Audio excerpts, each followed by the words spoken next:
Saudara, Komisi Informasi Pusat atau KIP kemarin mengabulkan gugatan soal keterbukaan ijazah Jokowi. Dengan demikian, salinan ijazah yang digunakan Jokowi dalam pencalonan Presiden RI adalah informasi terbuka untuk publik. Lalu apa implikasi dari putusan KIP ini dan bagaimana dampaknya terhadap proses hukum kasus ijazah Jokowi di Polda Metro Jaya? Kita ulas malam hari ini bersama pemohon keterbukaan ijazah Jokowi di KIP, Bona Tua Silalahi. Bang Bona, selamat malam. Udah lega ya Bang ya diterima nih kemarin sama KIP? Lega banget. Lega banget. Ada juga relawan Jokowi, Prabowo Gibran, David Pajung. Bang David, selamat malam. Malam, Mbak Audrey. Dan ada juga hadir melalui sambungan virtual Ketua KIP periode 2009-2013, Ahmad Alamsyah Saragih. Pak Alamsyah, selamat malam. Ya, selamat malam. Sorry kalau suara kecil ya. Aman. Oke, saya mau nanya dulu sebagai pihak pemohon. Kemarin KIP ini sudah memutuskan memerintahkan agar KPU sebagai pihak termohon menyerahkan salinan ijazah Presiden ke-7 RI Joko Widodo kepada Anda, Bang Bona, sebagai pihak pemohon. Pertanyaannya, 1 hari setelah putusan, sudah diterima belum salinan ijazah Presiden ke-7 RI Joko Widodo? Belum. 14 hari setelah putusan baru nanti diserahkan kalaupun mereka tidak KPU tidak melanjutkannya ke petun. Kalau melanjutkan ya bisa jadi lain cerita seperti itu. Jadi Anda nunggu ini sekarang? Nunggu. Kemarin pada saat diketok palu sudah ada putusan dari KIP, Anda sebenarnya sudah memprediksi atau sebenarnya ini di luar dugaan nih bahwa KIP akan mengabulkan gugatan Anda? Sebenarnya apa ya, hakim KIP, majelis komisioner KIP itu sebenarnya berpihak kepada keterbukaan informasi publik. Jadi dia itu akan mengejar informasi ini pertama kan dikuasai atau tidak. Kalau dikuasai, diberi atau tidak. Kalau tidak, dikecualikan atau tidak. Kalau tidak dikecualikan, ya kenapa ditahan? Dikasih aja. Dari persidangan itu, sepanjang perjalanan kami ada 5 kali pertemuan, itu sama sekali tidak ada indikasi bahwa itu diberikan karena dikecualikan dan terbukti oleh hasil uji konsekuensi memang itu dikecualikan. Misalnya tanda tangan, tidak ada undang-undang yang membilang tanda tangan rahasia. Apalagi tanda tangan itu pejabat publik yang semua orang sudah pada tahu. Jadi itu tidak mengejutkan seperti itu. Dan pada saat Anda sebagai pihak pemohon yang Anda mohonkan adalah untuk keterbukaan poin-poin di dalam ijazah yang kemarin itu sempat tidak terlihat seperti misalnya tanggal, tanda tangan, nomor. Mungkin ada 2 sebenarnya ya. Biar kita terangkan clearkan bahwa yang saya mohonkan ke KPU itu ke KIP itu pertama adalah ijazah tahun 2014. Yang belum dikasih. Terus berita-berita acara verifikasi yang belum dikasih. Baru yang terakhir tadi yang ijazah 2019 tapi diblurkan, dikaburkan. Nah, yang 2 ini sudah diberikan pada saat proses mediasi. Kan dibaca komisionernya juga ada hasil mediasi. Nah, yang untuk yang ketiga ya, itu ada 9 item yang disembunyikan. Nah, akhirnya di mediasi saya minta bilang, tak usah 9, 3 aja deh saya bilang. Apa itu 3? Tanda tangan rektor, tanda tangan dekan, dan tanda tangan dekan yang melegalisasi.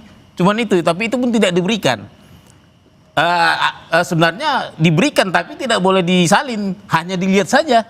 Ya untuk apa juga. Jadi akhirnya saya maju terus, mediasi saya tempur terus. Kita harus bisa mendapatkan salinannya, bukan hanya melihat seperti itu. Kenapa sih harus mendapatkan salinan, Bang? Alasannya apa? Apakah karena penasaran atau karena memang mendukung upaya dari Mas Roy Suryo untuk membuktikan bahwa ijazah Pak Jokowi ini tidak benar? Atau yang bagian mana ya? Kebetulan kan aku S2 S3-nya kebijakan publik ya.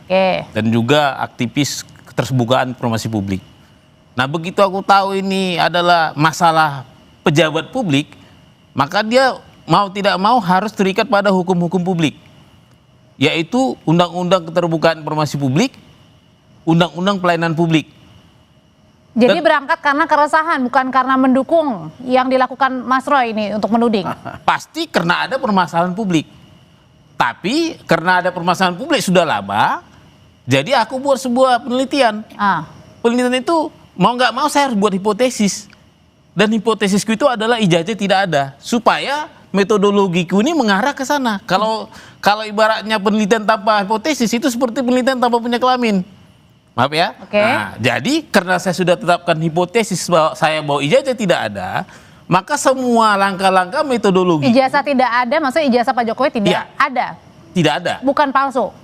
Bukan, Beda aku loh. belum sampai situ. Oke. Kan sebenarnya sebelum bicara palsu tidak kan ada dulu, ada atau tidaknya dulu. Oke, ijazah tidak ada tadi. Iya. Oke, lanjut.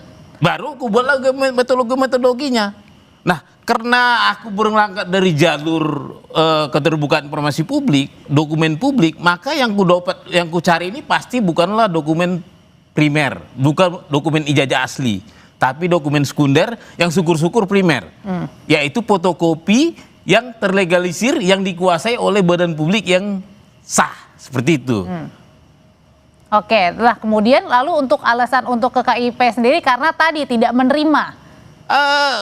Itu tahapan, karena awalnya saya minta secara resmi melalui PPID, tidak dikasih. Alasannya? Alasannya rahasia. Ah. Saya sanggah ke atasan PPID, tidak dikasih juga. Alasannya? Ada alasannya rahasia juga. Oke. Baru saya tempuh yang namanya jalur KIP tadi, sengketakan informasi ini. Saya kan menyengketakan informasinya, Oke. bukan orangnya. Oke, Gitu. oke. Kalau gitu saya mau nanya ke Pak Alamsyah sebagai mantan ketua KIP, berarti artinya keputusan yang kemarin sudah diambil diketok palu oleh KIP ini memang benar ya bahwa ijazah seorang Presiden RI atau mantan presiden ini termasuk informasi publik, artinya yang bisa diberikan oleh publik dan terbuka. Udah jelas itu kalau ijazah itu kan sebetulnya bagian dari riwayat hidup ya. Dia masuk di dalam pasal 17 itu adalah informasi yang dikecualikan untuk warga negara gitu ya. Tapi pengecualian itu di pasal 18 ayat 2 sudah dinyatakan bahwa tidak berlaku pengecualian itu sepanjang terkait dengan posisi seseorang dalam jabatan publik, kira-kira gitu ya. Jadi putusan Komisi Informasi sebetulnya tidak terlalu rumit dan ketika KPU memberikan salinan itu sudah benar, tapi ketika dia hitamkan bagian-bagian tertentu termasuk tanda tangan dekan atau rektor itu tidak relevan untuk dinyatakan sebagai informasi pribadi. Kenapa? Karena tanda tangan seorang dekan, rektor itu adalah juga bukti-bukti atau identiti yang terkait dengan posisi dia di dalam jabatan publik. Ya. Jadi nomor-nomor yang dalam ijazah segala macam itu harus punya reason yang kuat KPU untuk menyatakan bahwa itu memang dikecualikan. Tapi kan di persidangan sudah terbukti bahwa alasan-alasannya tidak dipandang oleh majelis komisioner cukup bisa diterima secara hukum sehingga kemudian diputuskan itu semua informasi terbuka. Sederhana, sebetulnya ini masalah nggak terlalu rumit. Jadi, Jadi Pak Alamsyah ini ingin saya- mengatakan bahwa pada saat tadi tidak ditutupi begitu ya, untuk tidak dikasih tahu atau tidak diperlihatkan begitu ya, atau dikecualikan tadi ada tanda tangan, ada kemudian juga tanggal ya Bang ya, Iya. ada nomor. Nah ini adalah sebenarnya Iya. memang yang tidak masuk akal untuk apa seperti itu gitu. nggak masuk akal. Menurut saya tidak cukup alasan, sehingga kalau tidak cukup alasan secara hukum ya wajar kalau Komisi Informasi bilang diputus. Kalau saya mikir itu masih cukup bijak ya, dikasih mediasi dulu segala macam. Menurut saya ini keputusannya harusnya bisa cepat, langsung ditawarkan mediasi saat itu juga dalam waktu sebentar juga, mungkin dalam cuma 2 kali sidang, 2 hari berturut-turut, atau bahkan 1 hari menurut saya itu bahkan udah bisa diputus. Oh oke. Ini, tapi bagi saya yang paling penting apa yang diusahakan oleh teman-teman Bona Tua dan lain sebagainya ini adalah sebuah hak publik ya. Dan yang lebih penting kalau kekuatan ini sudah putusan ini sudah berkekuatan hukum tetap, dan maka saya sarankan sebaiknya KPU nggak usah banding, nggak usah apanya, sudah terang benderang ya, supaya semua proses-proses election ke depan itu sudah ada acuan. Jadi nggak usah, ya malu aja kita ya sebagai bangsa ya, masa cuma mengakses informasi seperti ini aja. Oh jadi Anda Sampai menyarankan bahwa KPU ini sebenarnya tidak usah untuk mengajukan banding ya? saran saya, walaupun KPU punya hak, tapi menurut saya kan ini sudah sesuatu yang sudah fix ya, dan mungkin dulu memang KPU belum melakukan analisis lebih dalam, memiliki reason-reason yang cukup kuat sehingga ketika terjadi sidang ya, Oke. tidak terlalu rumit bagi Komisi Informasi. Jadi menurut saya sih ini kalau mau KPU justru bikin sejarah bagi Presiden untuk KPU ke depan atau bahkan untuk semua election di seluruh Indonesia. Ya. Kira-kira begitu. Oke, Bang David, dengan putusan atau putusan kemarin dari Komisi Informasi Pusat begitu untuk memerintahkan salinan ijazah Pak Jokowi untuk diserahkan kepada pihak pemohon, dalam hal ini Bang Bonatua Silahi, pertanyaannya apakah kemudian hal ini, keputusan ini bisa semakin membantu pihak tersangka Mas Roy Suryo CS untuk memenangkan kasus mereka, atau semakin menekankan lagi bahwa apa yang menjadi tanda tanya untuk ijazah Pak Jokowi akhirnya semakin dikuatkan? Ya, sebenarnya ini sangat nggak ada pengaruhnya ya kepada persoalan yang dihadapi Roy Suryo CS. Nggak ada pengaruhnya saya katakan, karena pertama kan itu sudah proses yang sedang berlangsung di dalam proses hukum ya. Nah, karena yang dituntut kawan Bonatua dan kawan-kawan ini adalah urusan dokumen arsip ya, arsip legalisasi ijazah yang ada di KPU Pusat ya. Nah, kalaupun misalnya sekarang diserahkan itu kan nggak ada dampak korelasinya dengan kasus yang ada yang dihadapi Roy Suryo CS. Yang justru saya mau bisa kelihatan nanti. Justru saya mau katakan gini, semakin meyakinkan bahwa mens rea ya, niat jahat ya, dasarnya kenapa misalnya Roy CS menjadi tersangka karena mereka sudah statement bahwa ijazah Pak Jokowi palsu sementara datanya belum dipegang. Kan itu logikanya. Mereka masih mencari-cari data, mencari dokumen ya. Lalu kemudian sejak dini sudah statement bahwa ijazah Pak Jokowi palsu. Karena tadi juga karena Bang Bonatua juga bilang pada saat mencari itu kemudian tadi alasannya dirahasiakan ya?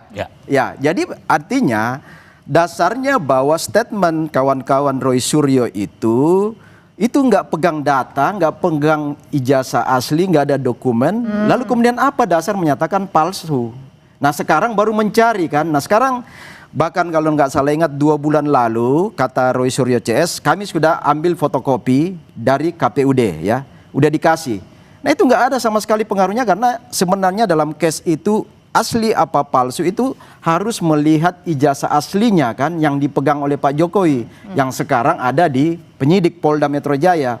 Jadi apa yang dicari selama ini itu tidak ada korelasi dengan kasus yang menjerat Roy CS. Nah, sekarang gini, justru saya salut kepada saudara Bonatua dan kawan-kawan, karena maksud baik dia adalah sebagai pengamat kebijakan publik ingin mengetahui apakah ijazah itu ada atau tidak. Pertama itu tadi. Dan itu dasar akademisinya ada. Dasar akademisnya ada, karena ada hipotesa, dugaan sementara, bukan kesimpulan menuduh palsu, kan itu beda. Makanya Pak Bonatua ini nggak dilaporkan karena nggak ada korelasi dia menuduh ijazah palsu. Karena pengen tahu aja. Aja, mens rea-nya nggak ada, niat jahat nggak ada di situ.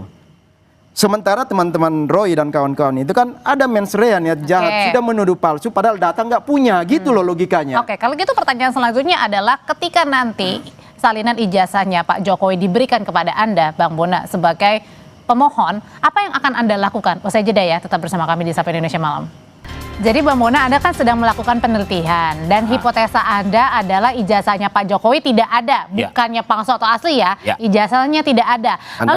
Tanda tanya. Lalu kemudian kemarin KIP sudah ketuk palu. Kalau misalnya KPU, bukan kalau ya, sudah memerintahkan KPU untuk memberikan salinan kepada Anda sebagai pihak pemohon. Pertanyaannya, kalau salinan ijazah Pak Jokowi sudah terima, apa yang akan Anda lakukan pertama kali? Pasti yang pertama, karena ini aku minta untuk publik, ini kuserahkan ke publik. Siapapun publik silakan mengaksesnya. Jadi oke, kalau ini kita kasih ke publik, termasuk tim-tim yang pro dan kontra, termasuk terutama Pak RT yang punya kepentingan, Mas Roy sangat punya kepentingan untuk memvalidasi ini, mereka pasti butuh ini. Nah, buat Anda apa kalau gitu untungnya? Lah, saya nanti akan masuk ke tahap sebenarnya ini sudah saya uji di Mahkamah Konstitusi. Ya, artinya tanpa dapat 9 ini pun aku sudah tahu bahwa tidak ada pernah autentikasi sesuai dengan Undang-Undang Kearsipan. Tadinya kan aku minta 2 ini, Mbak, ijazahnya dan berita acara verifikasi, klarifikasi dan autentikasinya. Tapi ternyata oleh KPU hanya punya data verifikasi. Jadi ijazah fotokopi ini belum diklarifikasi dan belum diautentikasi sesuai Undang-Undang Kearsipan. Artinya? Artinya ada maladministrasi di sini. Ada gap antara fotokopi ijazah dengan asli, tidak ada yang ketemu. Atau lebih kasarnya begini, belum ada badan publik yang pernah melihat ijazah asli beliau. Jadi Saya ada boleh jawab itu, Mbak. Nah, yang paling substansi gini, karena ini kan yang terkait dengan Undang-Undang 14 2008 ini soal KIP ini kan, ini sudah merujuk pada hasil sidang KIP. Nah, sekarang begini, KPU pun akan menyerahkan dokumen itu kepada Mas Bonatua, itu hanya dokumen salinan kan, bukan ijazah asli. Jadi hanya fotokopi ijazah yang dilegalisasi.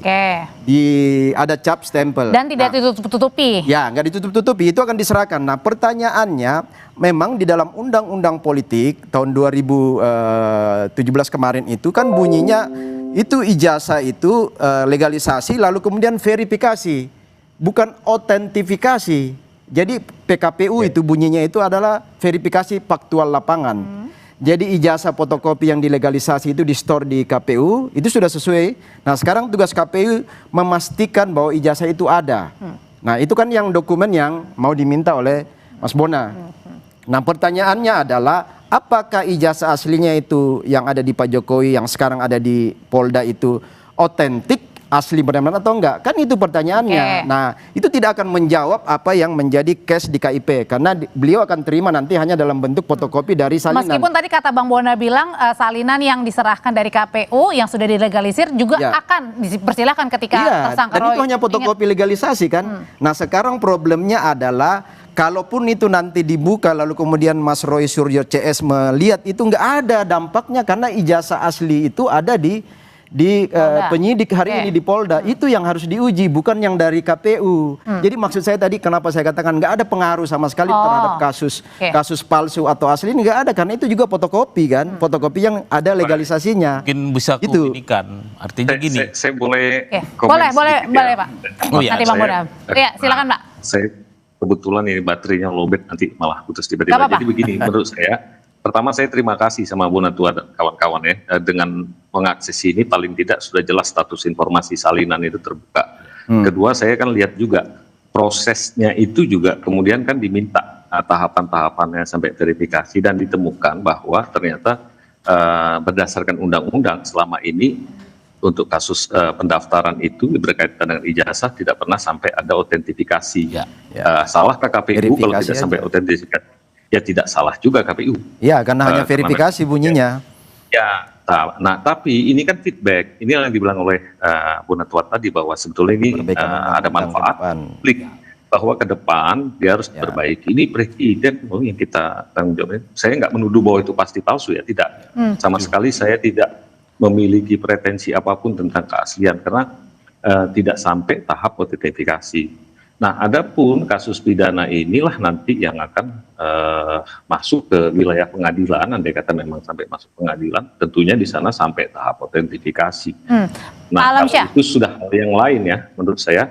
Kita lihat aja nanti ya, mungkin Mas Andi dan kawan-kawan bagaimana proses di peradilan itu. Saya juga no opinion loh untuk mengatakan pasti ini palsu atau apa. Menduga aja saya merasa tidak punya cukup reason untuk menduga.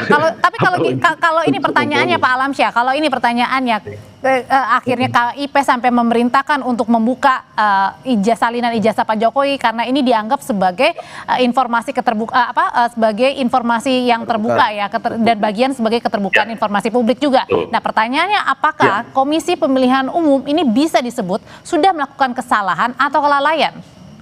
Namanya kalau hukuman itu kan yang namanya walaupun tidak menghukum kayak pidana, kalau sampai sesuatu itu sengketa diputus di Komisi Informasi karena beralasan maka ya berarti ada kesalahan. Nah, sebagai pejabat publik para pimpinan KPU kalau masih punya etik saya kesalahan bagian mana sebenarnya? Ya kesalahan bahwa memutuskan sesuatu tidak sesuai undang-undang. Karena yang sudah diputuskan oleh Komisi Informasi bahwa undang-undangnya harus terbuka gitu ya. Tapi kalau salah itu jangan kemudian kita anggap punya niat jahat, itu urusan lain lagi. Jadi maksud saya nggak sampai ke sana. Secara administratif keliru. Sehingga dengan demikian Kalau diterima oleh KPU, maka kemudian tinggal KPU menyediakannya, memberikannya secara utuh dan menjadi presiden untuk ke depan, gitu ya. Bukan cuma untuk ijazah presiden. Oke, Pak Alamsyah.